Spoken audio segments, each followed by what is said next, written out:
Hello everyone, welcome to My Immigration Story. I am your host Sujata Ramteke. This is an ongoing series where we bring to you stories of immigrants from varied backgrounds, and we hope to shed some light on the challenges faced by the immigrants in America. And today we have with us Lovern Gordon. Welcome, Lovern. Thank you for having me. Lovern, tell us about yourself. Where are you from and what do you currently do? Yeah, so I'm from the island of Trinidad and Tobago. It is the last southerly island in the Caribbean, just before you meet Venezuela. So it's just maybe about a 5-minute plane ride from that country. And I lived on the island for 15 years until I migrated to the States in 1993, and where I've lived now in Boston, Massachusetts, for the duration since I migrated. And I am currently the president and founder of an organization called Love Life Now Foundation, which promotes year-round awareness around domestic violence. Could you tell a little bit more about your organization and how people can get connected or use their voice? Yeah, absolutely. So Love Life Now Foundation primarily seeks to keep the issue of domestic violence awareness in the forefront as much as possible. We don't want people to find out about resources when they get to a hospital or a police station. We want folks to be in the know about the resources, the red flags as it relates to these relationships, the healthy traits about relationships, initiatives that we host in the community year-round. Once a quarter, we host something in the community to get people involved in on the conversation of awareness.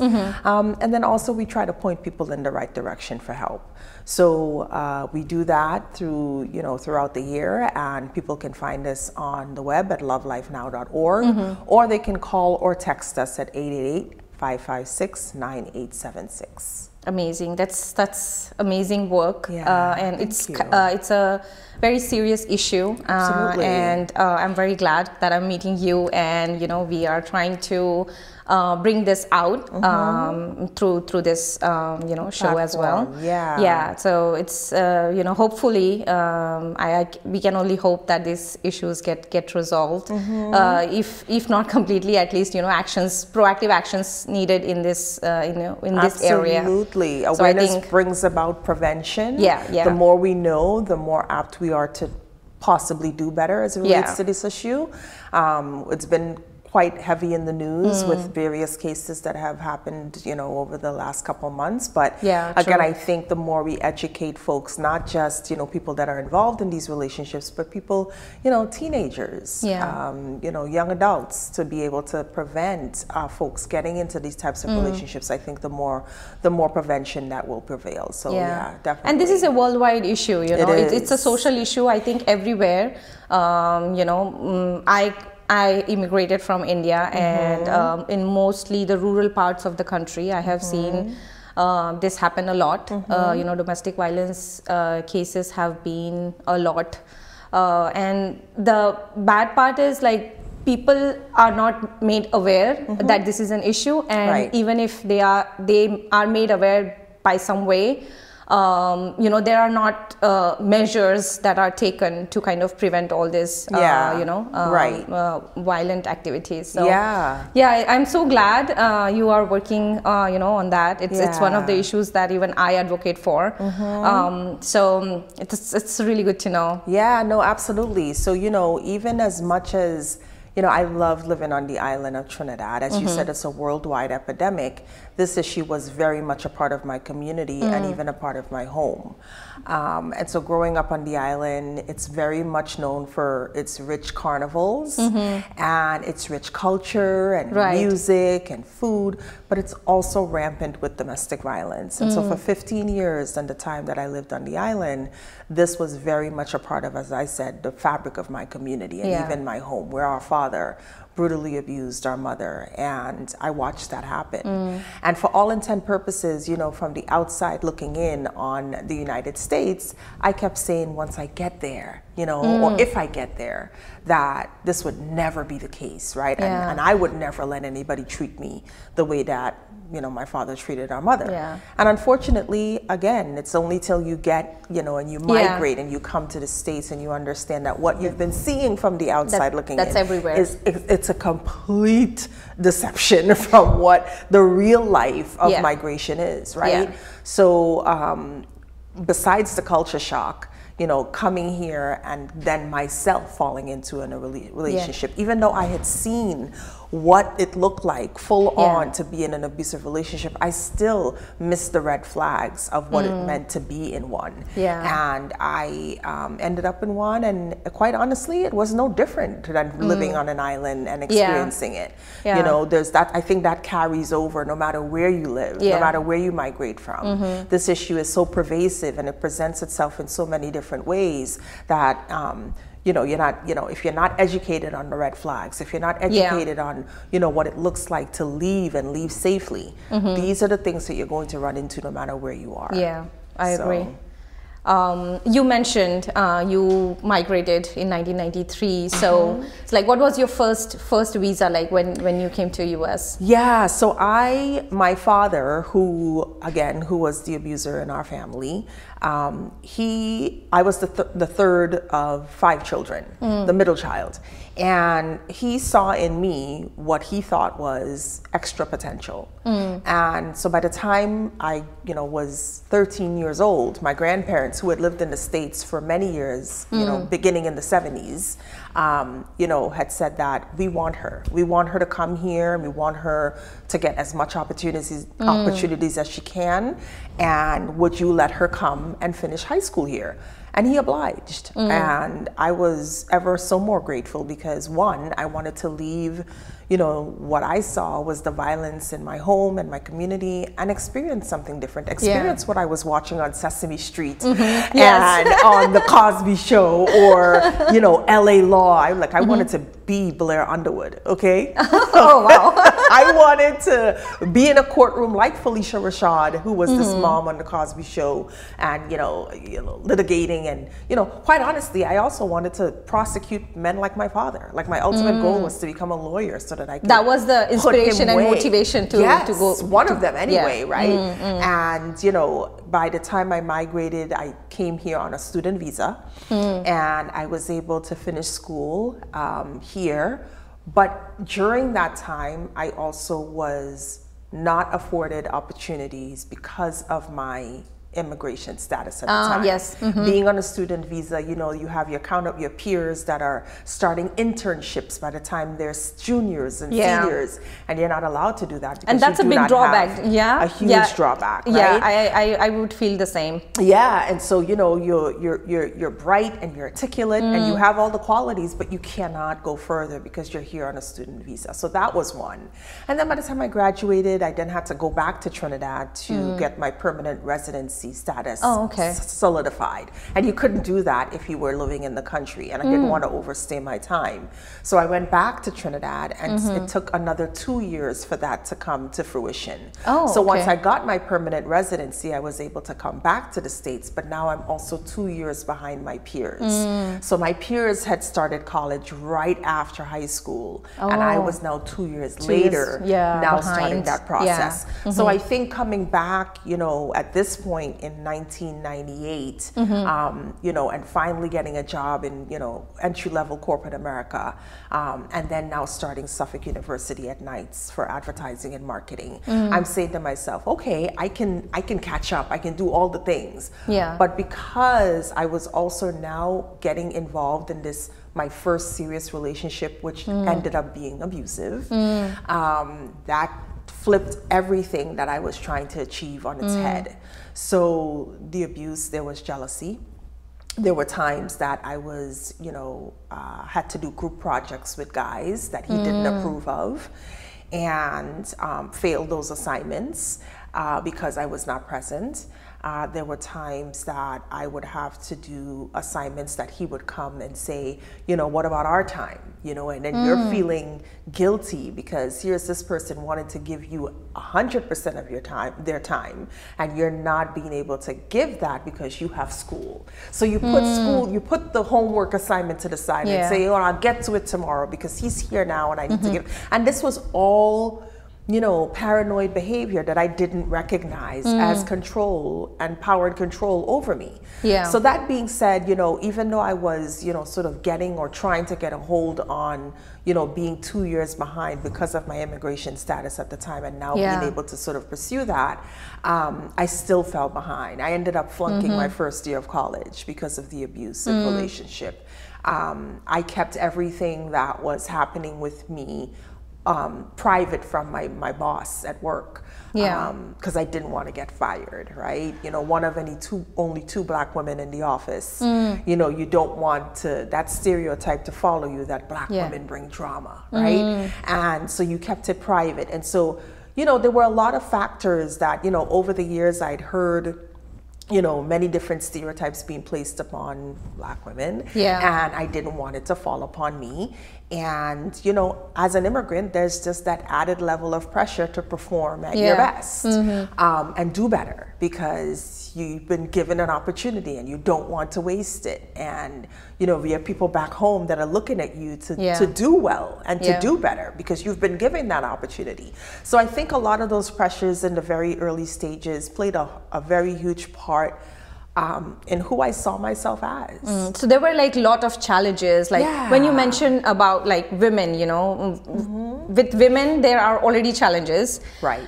On top of it, you add immigrant women, more challenges. You add race. Colored women, more challenges. So there are like no corners that are left untouched.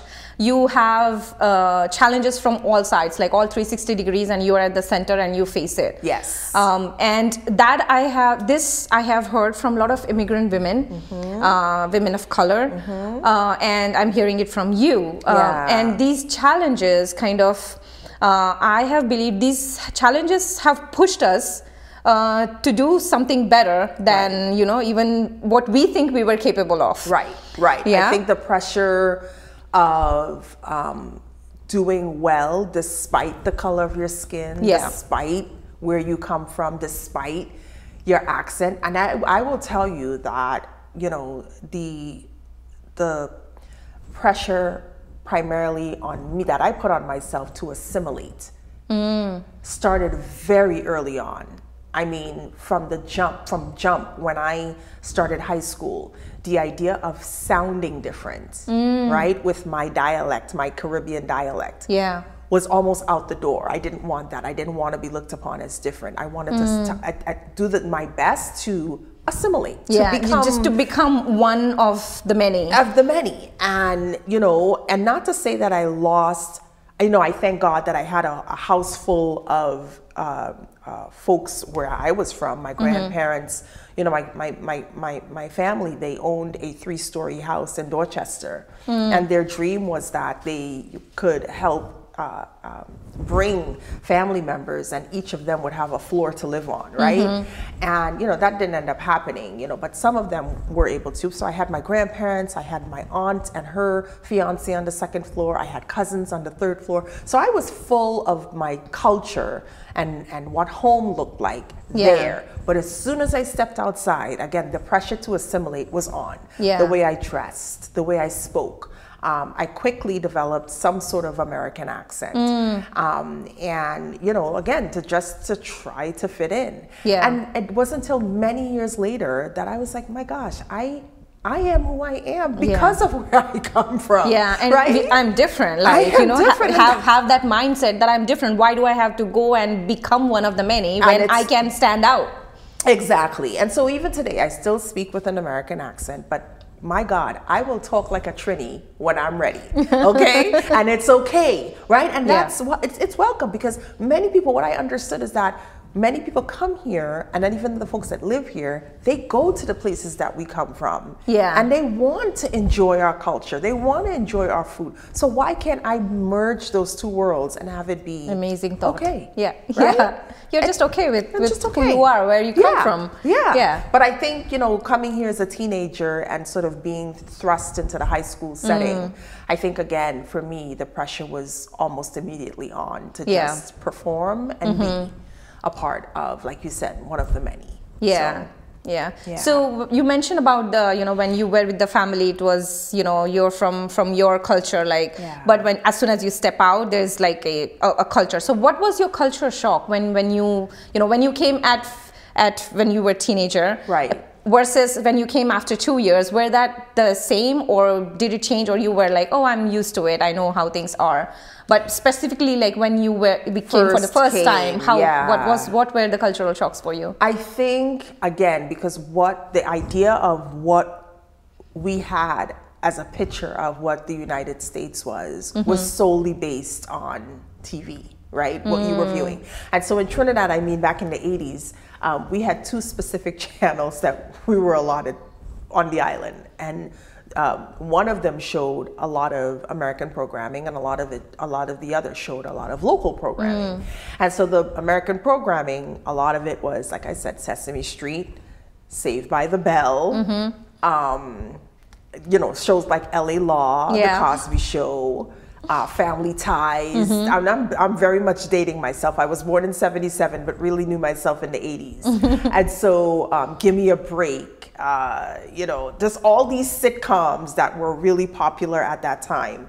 And what it showed you, like even shows like Saved by the Bell, which was like more towards the early '90s, you know, they portrayed high school as, you know, you come to school, you stand up by the locker, you talk for a little bit, you know, the school bell rings, you get up and you jump in your car and you go down to the beach and you hang out.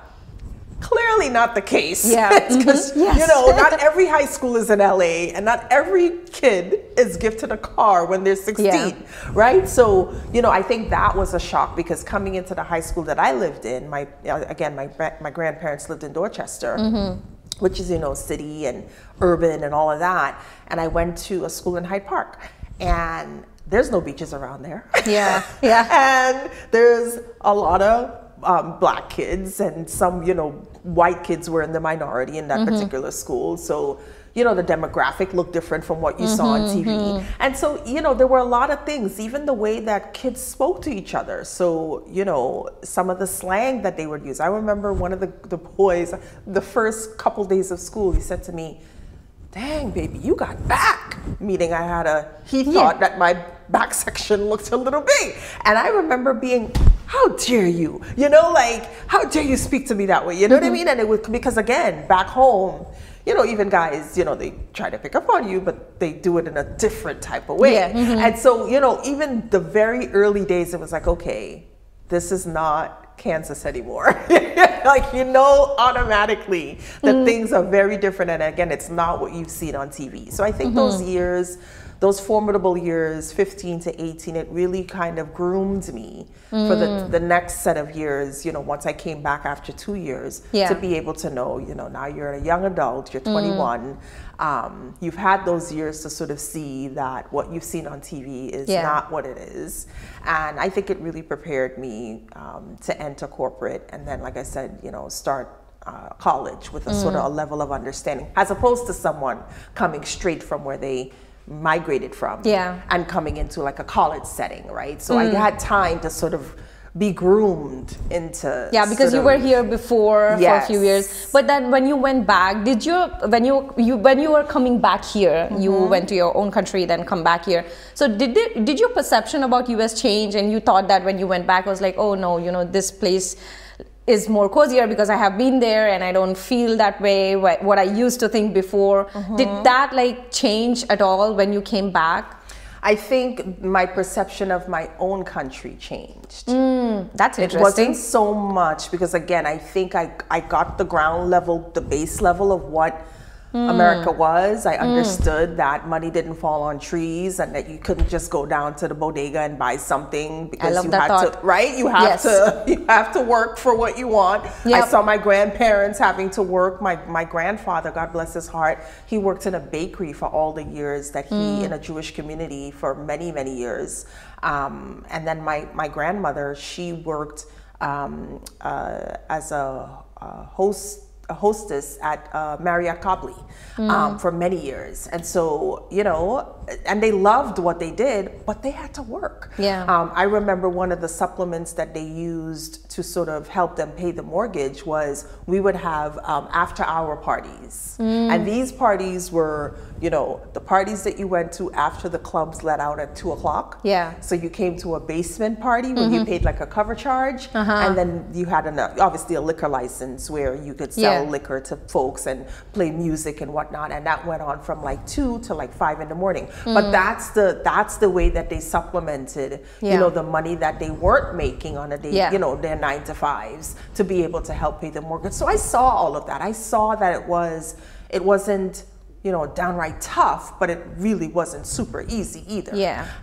And they were very creative in the ways that, like I said, through these basement parties to be able, and my grandfather was a connoisseur of music, so it was very easy transition, you know. And so, you know, I think in going back after the, you know, for the 2 years that I was there, I had a different perception of where I lived, because now I have stepped outside of where you have like a picture from above, like you have a different vintage point now. Exactly. I've only known this place for 15 years up until that point, and now I had like you said, a different vantage point to know this. I love this about my country, and I love this about the U.S., and I don't love this about my country, but I love this about the U.S. You know, I had these comparisons, and I was grateful for them, because, you know, there were many people that I had known at that point, even till this day, that have never left where they live. And that's something that I think that I have embodied over the years, is to be able to